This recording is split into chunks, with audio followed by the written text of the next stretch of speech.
As you know, it's been a very tough time for a lot of us. It's been a very tough 2 weeks leading to this time, and it has exceptionally been very tough for me because coming out from the trauma that we all went through, and after the broadcast, I felt some sense of, the broadcast I'm talking about, the broadcast with the president. I felt some kind of dissolution, just like everybody else. It felt like suddenly, everybody was very tired, and rightfully so. And I felt some sense of urgency to quickly call us back, because a lot of the tweets that were coming in were about people saying they wanted to leave the country, and you know how we are, we started to make jokes about these things. I started to get really worried that, a lot of people would just make jokes out of this and all our energy would go down. So I felt the urgency to quickly remind us why we are doing what we're doing, and to let us know that we are actually winning, and that we needed to stop the leaving talks and just get back online quickly and apply more pressure. If you followed my tweets that day, which I did I think about 5 or so, you would notice this quick succession of those tweets and what I was trying to say, and what I was trying to quickly tell people. Unfortunately, one of those tweets, the one which had the if there are people who people need to come up quickly and talk about it, rubbed some people off the wrong way. After all said and done, I realized that a good portion of people actually understood what I was trying to say. A lot of people actually understood what I was trying to say. A lot of people reached out later and said they understood what I was saying. And so I was very confused as to why people thought that I would mean any harm. If you have been following me, you would know where I stand. I have never hidden my voice. I have never hidden my intention. I have gone through a lot of persecution. I just don't come online to talk about them. I have been an activist for 15 years. Before it even became something that's, is all over the social media and stuff like that, I've been fighting. And I have been attacked many times. Some of you have seen this attack. Some of you have had to, support me or, help me out and stuff like that. And there are some attacks that I've never even come online to talk about. There are some that are even quite serious, international, There are many things we don't talk about. So you can understand how very hurt I was, because there's nothing as painful as if you dedicate your life to something, or a group of us, ourselves, that you now feel that you are thrown to the wolves, and you feel like the people who have always been trying to get you now have an opportunity to laugh at you. It's a very eerie feeling. It's a very painful and very alone feeling. I realize now that there were a lot of hands behind the scenes. And when you are someone that people have been trying, the opposition or the people that you fight against have been trying to get for a very long time, usually they would come at me with their own normal pages and stuff like that, and so everybody knew who they were, and people would attack them back and stuff like that. But obviously we are in different times, and the whole system and the whole thing has changed. I guess the easiest thing to do right now was to go from behind and act like they're my fans as well, and attack me from that standpoint. So that way it makes it look more organic. It makes it look like, it's her fans that are attacking her, so that everybody can join on, knowing fully well the times. I'm not saying that what I wrote was perfect. It could have been worded differently. But if you notice, when I kept talking. The reason why I said that was because we had some information that they were going to come out and deny that there were any bodies. And my point, which I got to at the end of that tweet, was to say that whether there were bodies or not, whether you accept that you killed anybody or not, the fact that you went there to shoot at protesters, not just any kind of protesters. Our power was the fact that we were, what do we call it again? We were peaceful. Yes, that was it. The fact that we were peaceful. And that is a big thing internationally. The fact that nobody there was throwing stones at anybody, the fact that nobody there was rioting, the fact that nobody was even fighting back, the fact that everybody was peaceful is a big deal. Under the UN Convention on Laws, of which Nigeria is a temporary member of. Nigeria is a temporary member of the Security Council of the UN. And so, coming from that, it's a big crime. It is a crime already. And that's what I was trying to quickly say, that look, they can't. So when I talked about, what was that word I used? When I talked about sensationalism, I wasn't talking about us. I wasn't talking about sensationalism from us. I was talking about them. Because if you notice, there was a lot of talk, right? There was a lot of propaganda and a lot of this did not happen, that did not happen, and and all of that. It was very confusing. And I was trying to say, they can't let them not slow us down, because whether that or not, the most important thing is you went there and they already accepted. Remember that they already accepted that yes, the military went there to go shoot. So they can't deny that. And already accepting that is a crime, a major crime. And so I was trying to quickly bring everybody back to that. So having said that, my people, this is what I had in mind.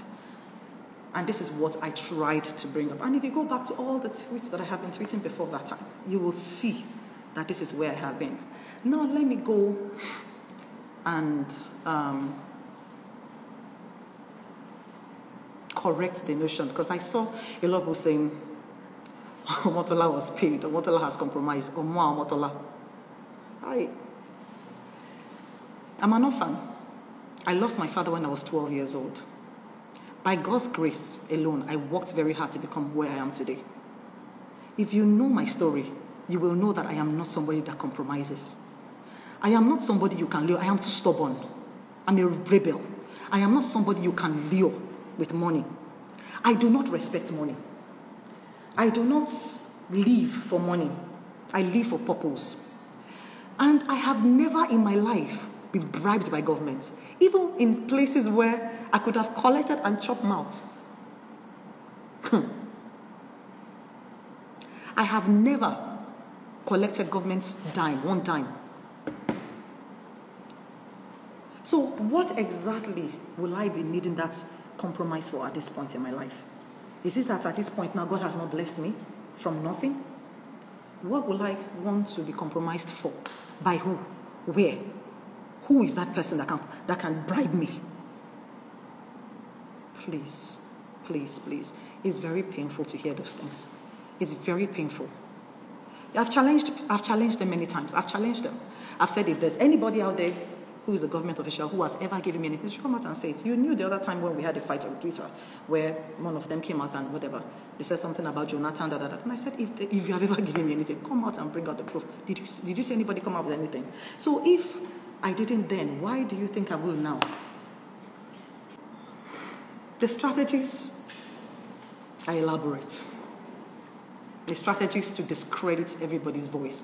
If you are very attentive and you are very, very observant, you realize that it's not today that this strategy started.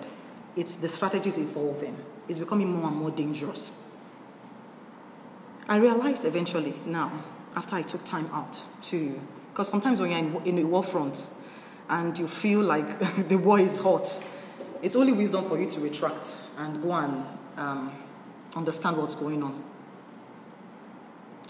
And so I realized eventually that the strategy has changed and it is very elaborate. I beg you, please, people, for the people that have been very consistent, we need your support, we need your help. Sometimes it feels alone doing this. It feels very dangerous and it feels very, sometimes you ask yourself, why am I doing this? So please, and please, Omotola is not after anybody's money. I can never be compromised. Everything I do for myself, for my children, for my children's children, for this country to get better. Because who does not want to live in a sane society? If you go and check my antecedents, I didn't just start today. I mean, I posted this on my Instagram the other time, where I said, I think I posted, what's the picture? I posted a picture side by side, yes, of me working with Enough is Enough 10 years ago. The picture is still there. 10 years ago. That was 2010. 2010. I mean, it's not the first time I've done that, but that was just, one of the, because they posted it, and so I had it to post. So, police brutality did not start today, and we've not been fighting it in just 2020. We started fighting it as far back as 2010. Imagine what we have been through. Imagine the attacks, and we are still fighting it today. We are still fighting it today. But more than ever, we are closer to solutions. More than ever, there is hope. More than ever, we are getting to a point where we can finally see some light. It has taken a lot of energy, a lot of people, a lot of fight, a lot of, tenacity to get to where we are. And I just want to say thank you to everybody who is adding their voice, who is not letting out, who is pushing. God bless you. Don't stop. We are closer. A lot of us are working in the background. A lot of my colleagues, or a lot of, in the NGO world and everything, working. They don't always come online to say all the things that are going on. But we're close. We're close, and a lot of things are happening. And I still want to end, because I'm not going to stay on this life for very long. I want to say that I want to talk to the government. Is it possible for you to govern the people that don't want to be governed? Is it possible for you to lead people who have decided they don't have any trust or any kind of confidence in you? Is it possible? Do you not realize that the game is up? If you have gotten away with this for many years, you can't get away with it anymore. It is time to start coming clean. It is time to start coming clean before it gets too bad. I am begging you. Now we have a panel. Please let it be true. Let us find the right answers. And if you cannot, you cannot find the right answers, get out of the way. Get out of. To tell the truth, it is not going to be easy. I wrote a long time ago that it's not a sprint. It's a marathon. It's a marathon. But I believe that a lot of us are not tired. And I know that we are going to get what we need to get. Because we are ready. Okay, I can take questions. Okay. If you have a question, thank you. If you have a question for me, if you realize that sometimes there's so many things in my head. But, I understand the times we're in. And it's a very hard time for all of us. It's a very hard time for all of us. So, I'll take your questions and I'll answer as many people as I can. God help us. Thank you. I'm doing well.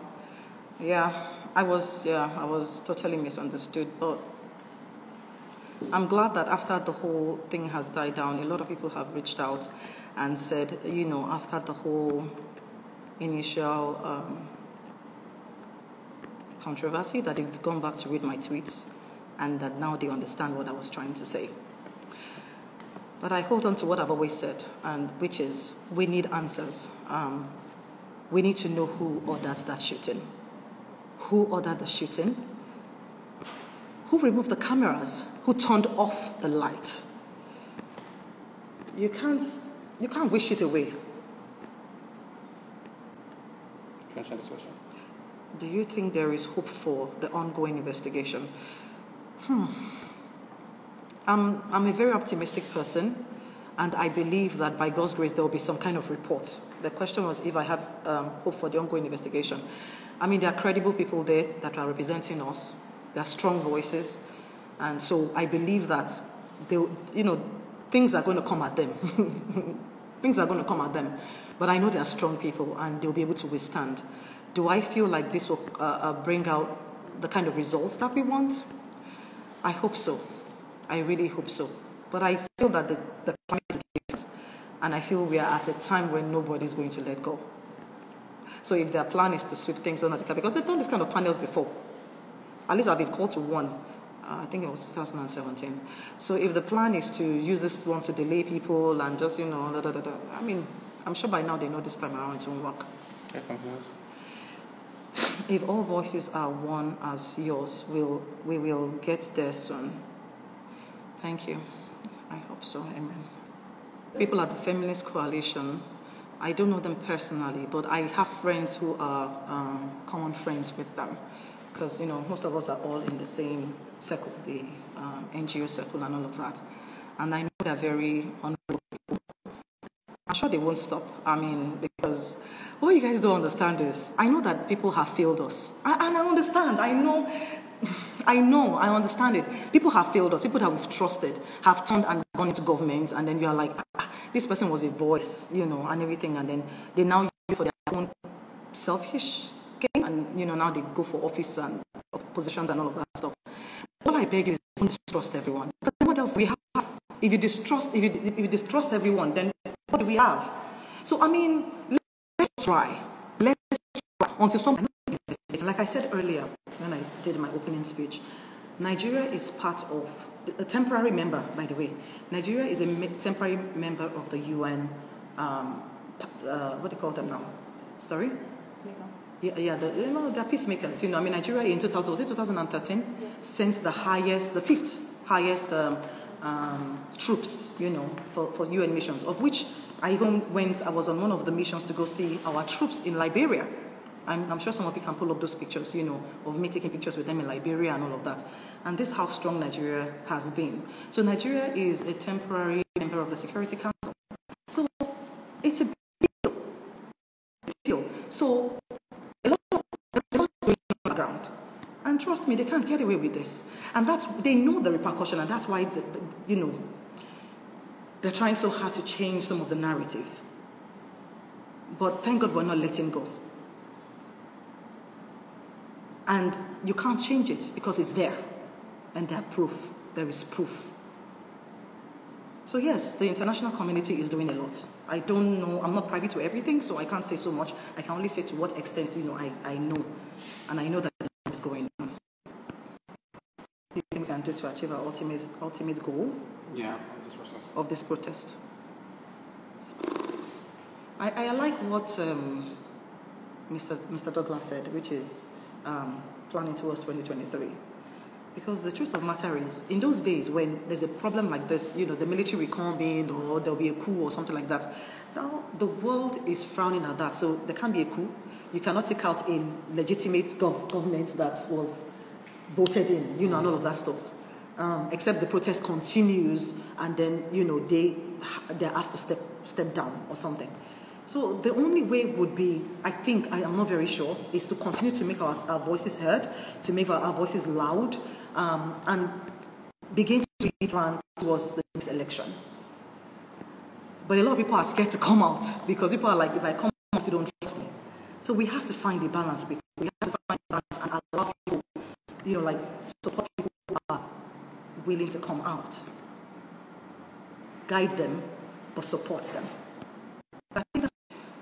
To be honest, I think we have to start now, and I think this generation is doing a good job at that. I saw something before because I went off Twitter, I went off social media for like a week. I just needed to be with myself, and I was under a lot of, sometimes you just need to step back, So I have not seen a lot that's happening. So please forgive me if I'm not current. I don't know a lot that is happening right now, but I know before I went off, I saw that there were some calls for bodies to now start to go to the grassroots, that at the end of the day, what is the point of all of this we're doing if people in the grassroots don't really understand politics, right? Yeah. Don't really understand. So I know that also as celebrities, we have a lot of work to do. I think we need to start doing a lot of PSAs, and we need to go to the market. We need to go and start engaging people, and engage people wherever you are. Don't think that, okay, my houseboy. Oh, I'll give you an example. In my own house, for example, the security people in my neighborhood, we engage them. And a lot of them you'll be very surprised that a lot of people are actually activists. They are real activists in their hearts, but sometimes they feel like people don't care what they have to say. So I think just engage everybody that you can engage. Engage everybody around you. It starts with that as well. So I think this is the most important question. Yes, the most important question, and this is how I am still going to end this, is who ordered the shooting? Who ordered the shooting? To be honest, I believe that we might need even the international community to come in, because I really doubt if I order the shooting, if I will hang myself. I don't want to say more than that, if you know what I mean. So we need to know who ordered the shooting of peaceful protesters at the Lekki toll gate. There is no escaping it. There is no escaping it. And the earlier we can answer this question and move on, the better. God bless us. God bless Nigeria.